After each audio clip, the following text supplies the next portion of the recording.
All right, let's make a new animation. Standard definition, no need to go HD here, nothing too fancy. Here we go. We've now learned how to create a frame-by-frame animation, essentially mimicking a flipbook. So we can take an object, like a ball. I'm going to take my oval tool here. I'm going to change a couple things. So down here, I can change the color of my object. Okay, you'll notice that it also changes here under properties.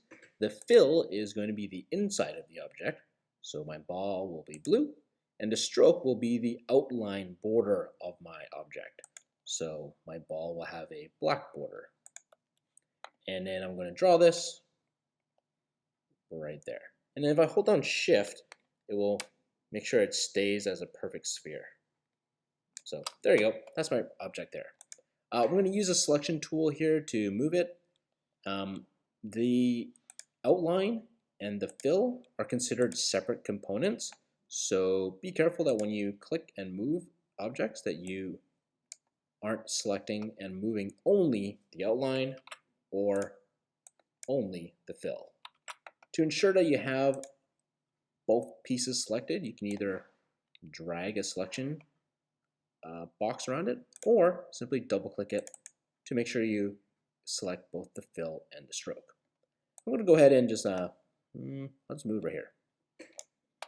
Now, applying what we learned last time, I can create a keyframe, and rather than creating a blank keyframe, what I'll do is I'll insert a regular keyframe.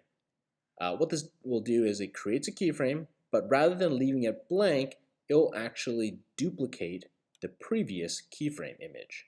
So if I insert a keyframe here, boom, I get a new keyframe, and they fill it in with what I had on the first frame. So you can see that these two are identical.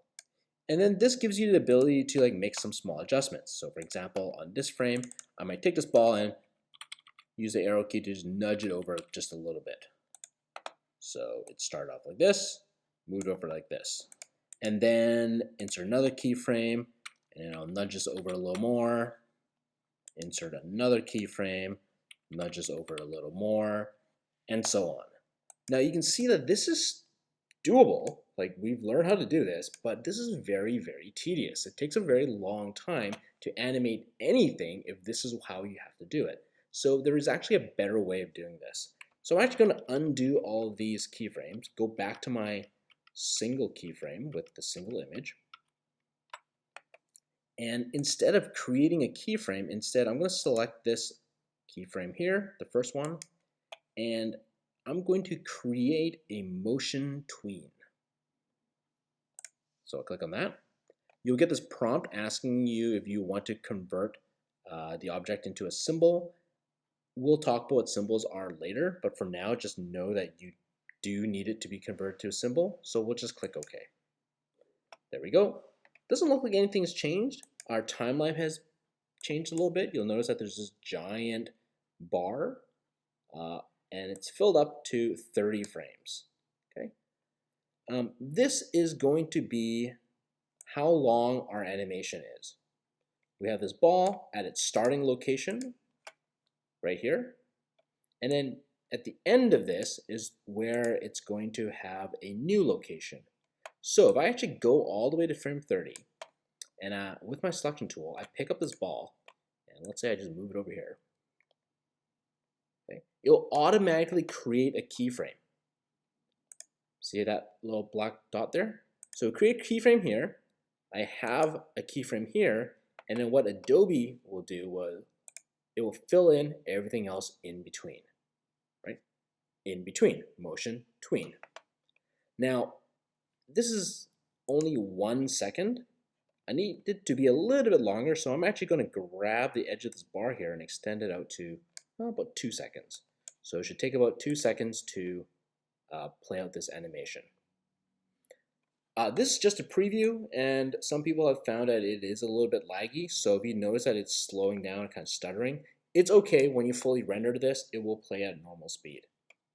All right, I have this keyframe here, I have this keyframe here with a new position, but I can adjust more than just a position. If I wanted to, I can actually take my transformation tool here, take this object, I'm going to hold down shift so that it stays circular, and I'm actually going to make it bigger. And so motion twins can be used to not only have motion, but also transformations. So this will start off this size, and as it moves, it gets bigger and bigger and bigger and bigger and bigger until it's this size. And so when you're creating animations, this is one way that you can imitate an object that is getting closer and closer to you as it's moving. I'm also going to do a couple more things.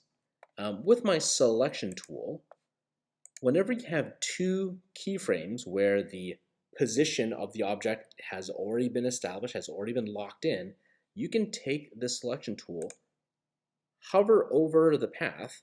So it's important that you have nothing selected. You don't want the path selected because it'll just give you the option to pick it up and move the whole thing. That's not what you want.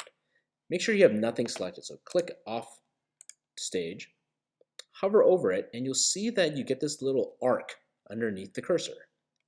That means that you can actually click and hold, and you can actually bend this path. So I can bend this path and have it travel along an arc. So it will go like this.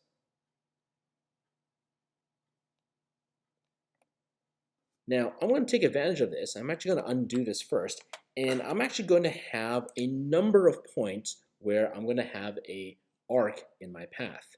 So what I'll do is I'm going to try to imitate a ball bouncing on the ground. The first bounce is usually the highest one, so I'm going to make it last about 20 frames. I'm going to insert a keyframe here and lock in its position. Right? I want the ball to hit the ground at this point in time. And over here, this point in time, it's already locked in as well. So I have a keyframe right here, and I have a keyframe when the ball is in this position. I'm now going to take my selection tool, make sure I have nothing selected, hover over the path, and I can bend this path up. So now I have this ball going like that. Okay, let's keep going. So after the first bounce, it may not need as much time for the next bounce because it's going to be a little bit lower. So let's give it about 15 frames. So let's insert a keyframe here to lock in its position. Deselect, grab the path, make it up high, but just a little bit lower. And then the next one, maybe 10 frames in, lock in its position, bend that path, a little bit lower this time. Next one, insert frame, a little bit lower. Let's do 2 more, lock in that position, grab the path in between, boom, and this is just a little baby step. So now our animation looks like this. Boing, boing, boing, boing, boing, boing, boing. Perfect. Let's add one more thing. We're going to go over here, create a new layer, and I'm just going to draw a table. So I'm going to take my rectangle tool and draw a quick rectangle here. I don't like this color. So I'm going to double click it, change the fill to a nice brown color. There we go. Okay. And then with it selected, you can either use a transformation tool to like resize it. You can rotate it.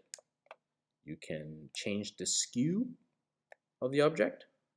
Or if you want to get really fancy, if you go over to the selection tool, hold it down and choose the sub-selection tool, double click the edges, you can actually grab the corners of the shape and kind of manipulate it to whatever shape you want. So I'm going to make it a little bit narrower in the back, a little bit wider up in front, so it has that illusion of being three-dimensional and kind of coming towards me. Okay, and once I have my table established, I'm going to make this ball above the table layer and let it bounce on this table. I actually need to make my table a little bit longer. So I'm gonna extend that a little bit more. There. Okay, let's see what this looks like. Yeah, not bad. Probably should move the table out a bit more. Switch to the selection tool, grab this, nudge it forward a little bit. There you go. So that's your second animation. So go ahead and give that a shot. Let me know if you need any help. This one you can save as assignment number 2, bounce.